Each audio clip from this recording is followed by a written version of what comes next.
Bismillahirrahmanirrahim. Assalamualaikum warahmatullahi wabarakatuh.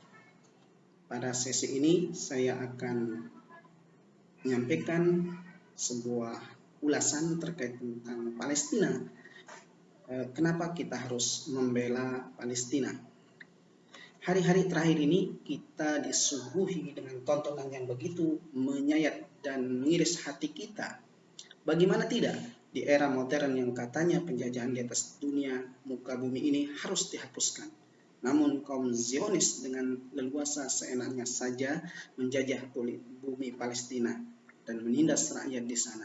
Serangan demi serangan terus dilancarkan kepada rakyat yang tidak berdosa. Ratusan nyawa rakyat Palestina telah menjadi korban kekejian dan kebiadaban mereka.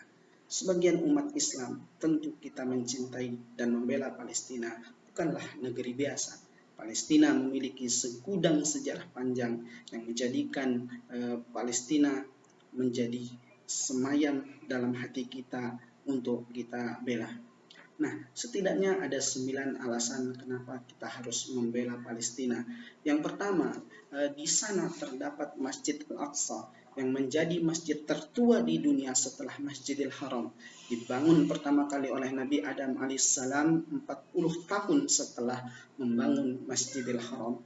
Kedua, Masjid Al-Aqsa yang berada di kota Baitul Maqdis Palestina pernah menjadi kiblat salat selama 17 bulan setelah Rasul Shallallahu Alaihi Wasallam berhijrah dari Mekah dan Madinah. Kemudian yang ketiga adalah Masjidil Aqsa yang berada di kota Baitul Maqdis Palestina adalah titik akhir perjalanan Isra dan titik awal perjalanan Mi'raj. Isra dan Mi'raj adalah salah satu mukjizat terbesar dan agung yang Allah anugerahkan kepada baginda Rasul Sallallahu Alaihi Wasallam. Di sanalah baginda Nabi melakukan salat berjamaah mengimami seluruh para nabi dan rasul mulai dari Nabi Adam alaihissalatu wassalam hingga Nabi Isa alaihissalatu wassalam. Yang keempat, Palestina adalah negeri para nabi dan rasul. Banyak sekali para nabi dan rasul yang pernah tinggal dan berdakwah menyebarkan Islam di sana. Di antaranya Nabi Ibrahim, Nabi Yakub, Nabi Yusuf, Nabi Lut, dan Nabi Daud, Nabi Sulaiman, dan Nabi Zakaria, Nabi Yahya, Nabi Isa, dan nabi-nabi yang diutus oleh Allah untuk Bani Israel yang jumlahnya sangat banyak. Kemudian yang kelima, di sanalah terdapat kota Baitul Maqdis, Ardul Mahsyar wal Mahsyar, tempat dikumpulnya seluruh manusia menjelang hari kiamat yang masih hidup kala itu. Kemudian yang keenam, di sanalah Dajjal akan dibunuh di tangan Nabi Isa alaihissalatu wassalam. Kemudian yang ketujuh, Palestina adalah bagian dari daratan Syam yang didoakan berkah oleh baginda Rasul sallallahu alaihi wasallam. Allahumma barik lana fi samina wa fi yamanina. Ya Allah, berkahilah negeri Syam dan Yaman. Kemudian yang kedelapan, banyak sekali para sahabat yang pernah berdakwah, menyebarkan dan mengajarkan Islam di sana.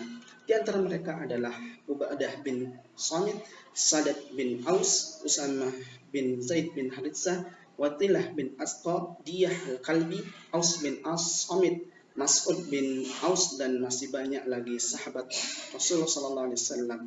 Kemudian yang kesembilan adalah Palestina telah melahirkan ribuan ulama dan tokoh-tokoh Islam terkemuka yang berkhidmah untuk Islam. Tercatat para ulama yang lahir atau pernah tinggal di Palestina adalah Imam Malik bin Dinar, Imam Sufyan As-Sawri, Imam Ibnu Shihab Az-Zuhri, Imam Syafi'i, dan ulama-ulama lainnya. Nah, inilah kenapa kita harus membela Palestina, dan kita harus mengutip apa yang dikatakan oleh Syekh Mahmud Nuruddin Zanki, bahwa aku malu kepada Allah untuk tersenyum sedangkan Baitul Maqdis masih terjajah.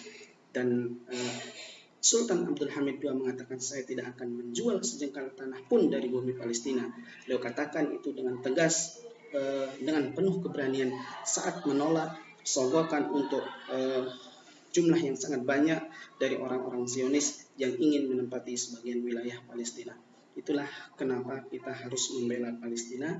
Semoga kita terus mengecam apa yang dilakukan oleh Israel, sehingga mudah-mudahan negara Palestina menjadi negara yang aman sentosa, dan setiap yang akan mengganggu Palestina Allah kasih azab kepada mereka. Terima kasih. Assalamualaikum warahmatullahi wabarakatuh.